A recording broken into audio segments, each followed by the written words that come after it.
자, 운동선수가 각성 수준이 너무 높아도 운동 수행에 방해가 되죠. 근데 각성 수준이 너무 낮게 되면 어떻게 될까요? 너무 낮게 되면 에너지 동원이 잘 안 되고, 의욕이 저하되고, 동기가 상실되고, 초점이 잘 안 모아지고, 여러 가지 이제 또 부작용이 생기겠죠. 그래서 각성 수준이 너무 높아도 문제지만 너무 낮아도 문제. 그러면 각성 수준이 그 운동 종목과 수행과 기술에 적합한 상태를 만들기 위해서 저번에 우리가 수업했던 각성 수준 통제도 중요하지만 각성 수준을 높이는 것, 이것도 아주 중요한 코칭 기법이 됩니다. 자, 먼저 훈련량을 늘리는 겁니다. 또는 훈련의 강도를 높이는 겁니다. 훈련량을 높이고 강도를 높이게 되면 선수는 강한 자극을 받게 되죠. 그래서 강한 자극을 받게 되면서 각성이 되는 상태를 만드는 것. 이게 이제 첫 번째 방법이에요. 다음은 할 수 있다는 긍정적인 언어 코칭을 코치가 계속 보내주는 겁니다. 그리고 칭찬을 반복해 주는 거예요. 아, 내가 할 수 있다라는 긍정적 언어 코칭이 계속 반복적으로 들어오고 칭찬이 들어오게 되면 아, 나도 할 수 있구나. 그래서 어떤 동기가 부여가 되고 또 각성 수준이 높아질 수 있다. 그 다음에는 외적인 동기 유발을 위해서 이번 이 대회가, 이번 이 경기가, 이번 이 훈련이 얼마나 중요한지를 강조하는 겁니다. 만약에 경기라고 한다면 이 경기 결과에 따라서 그 경기 결과가 그 선수와 팀에게 얼마나 중요한 영향을 미치는지 그 중요성을 강조하는 거예요. 다음은 경기에 대한 기대감을 이야기해 주는 거예요. 이 경기에 대한 기대감은 코치의 기대감이 될 수도 있고 부모의 기대감이 될 수도 있고 소속 어떤 학교라면 그 학교 구성원들의 기대일 수도 있고 선수 개인의 기대일 수도 있겠죠. 그러한 기대감을 이야기해 주게 되면 각성이 높아지겠죠. 그걸 반대로 만약에 이번 경기에 패했을 때 받게 되는 그런 비난이나 무시나 야유 이런 것들을 또 강조해 주는 겁니다. 그럼 선수는 그것에 대한 회피적 동기가 생기겠죠. 내가 무시나 비난, 야유를 당하지 않기 위해서 더 열심히 해야 되겠다. 그럼 각성이 올라오고 또 내가 이걸 경기에 대한 기대감을 내 자신과 주변이 갖게 된다면 지향적 동기가 생기게 되겠죠. 그래서 이 지향적 동기와 회피적 동기를 높여줄 수 있는 경기에 대한 기대감 또는 패배했을 때 무시나 비난, 야유에 대한 부분을 강조해주면 선수는 더 각성하게 됩니다.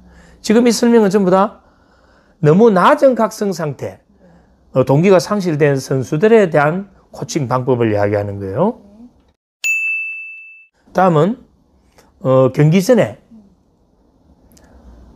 너무 축 처져 있는 선수들에게는 준비운동, 스트레칭 또는 근육에 대한 어떤 자극을 줄 수 있는 그러한 운동을 미리 하는 거예요. 그러면 업이 되겠죠. 그리고 워밍업이라는 게 우리 정상적인 편안한 상태의 몸을 운동 수행에 적절한 상태까지 끌어올리는 거거든. 그래서 미리 그런 스트레칭이나 근육을 자극을 주는 그런 운동을 하게 되면 각성이 높아질 수 있다. 이렇게 보는 거예요. 그 다음 훈련 과정에서나 또 경기 전에 신나는 음악을 들려주는 것도 도움이 될 수 있습니다. 물론 이 음악의 선곡은 어떤 시기적인 부분에서 만약에 안정적인 부분을 요구한다면 잔잔한 음악을 깔아줘야 되는 부분이지만 지금 여기에서 설명하는 부분은 각성을 의도적으로 높여야 되는 부분이니까 좀 생동감 있는 신나는 음악, 그 다음에 영상을 또 보여주는 거예요. 그런 영상도 뭔가 자극이 될 수 있는 그 운동 종목과 또는 기술 그런 부분들이 뭔가 강한 자극이 될 수 있는 그런 생동감 있는 영상을 보여주는 것도 각성을 높이는 데 도움이 됩니다. 그 다음 현재의 상황과 경기 결과, 이건 차이가 날 수가 있죠. 현재의 상황과 경기 결과를 선수들이 잘 볼 수 있는 게시판에다가 공지를 해 놓는 거예요. 그럼 그걸 계속 보면서 내가 언제 대회가 있는데 그 대회 전의 결과는 어땠는데 이번 결과는 어떻게 예측이 된다. 근데 현재 우리의 상황은 아직 실력이 조금 부족하다. 그렇다면 우리가 얼마나 더 연습을 해야 될지 그런 부분에 대한 어떤 각성을 일으킬 수도 있고 대회를 앞두고서도 그러한 부분들을 보면서 이번에 내가 뭔가 좀 더 초점을 모으고 집중을 해서 경기에 최선을 다해야 되겠다 라는 그런 각성이 일어날 수도 있다. 그 다음 다른 팀의 훈련 과정이나 또 다른 팀 소속 선수들이 어떠한 장점, 어떠한 그러한 능력을 갖고 있는지에 대해서 코치가 이야기를 해주는 거예요.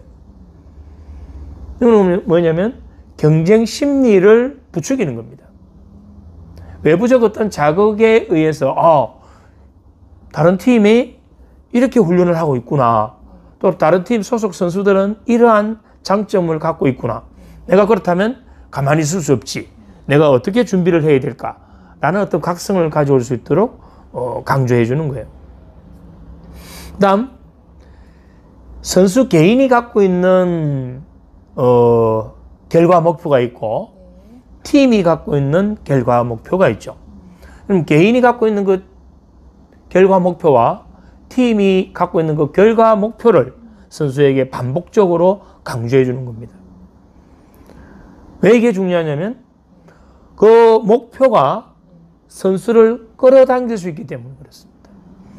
내가 목표를 계속 반복적으로 듣게 되면 내가 그 목표로 가기 위해서 내 상태를 만들어야 되거든. 그 만든다는 게 다운되어 있는 각성 상태를 끌어올리는 거예요.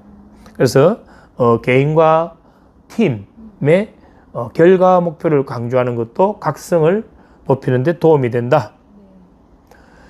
그 다음 훈련 과정이나 또는 경기 중에도 코치가 의도적으로 과한 액션을 하거나 또는 지나친 과함 이렇게 지름으로 해서 그런 제스처, 액션, 그런 과함이 선수를 각성하게 만들 수 있다. 물론 이건 과함이라고 해서 선수를 무시하거나 또 선수에게 부정적 감정이 들게 하는 그런 과함이 아니고 화이팅 할 수 있는 그런 각성, 지지해주고 응원해주는 그런 과함을 이야기합니다. 그 다음 코치는 선수의 개개인의 특성을 잘 파악을 해야 돼요. 그 개인의 특성에 맞는 개인에 대한 개별적 관심을 가져줘야 됩니다. 전체 훈련 과정에서 여러 선수가 있는데 이 선수를 전체로만 보는 것이 아니고 때로는 전체로 더 봐야 되겠죠. 그 과정에서도 개개인 선수의 특성을 잘 관찰하고 파악해서 그 선수에게 특별한 관심을 가져줘야 되고 그 선수에게 맞는 적절한 피드백을 제공해 줘야 되고 격려를 제공해 주면 이 선수는 힘을 얻게 되죠. 그 각성이 되겠다 이 말입니다. 자, 마지막으로 만약에 승리했을 때 선수가 얻게 되는 그러한 보상들은 어떤 것이 있는가? 그것이 선수의 자신감이었던 자존감을 높이는 것이었던 선수의 어떤 진학과 관련된 것이었던 물질적 보상이었던 여러 가지 그러한 보상이 주어지겠죠. 그러한 보상을 계속 강조해 주게 되면 나는 그 보상에 대한 지향적 동기 또 외부에서 그러한 보상이 주어지는 것에 대한 외적 동기가 아주 강해지기 때문에 각성 수준이 높아질 수 있다. 그러면 오늘 이제 제가 설명드린 각성 수준이 낮은 선수를 좀 더 활력 상태, 좀 더 과제에 집중된 상태, 좀 더 초점이 일치된 상태, 동기가 활성화된 상태를 만드는 그런 이제 내용들이에요.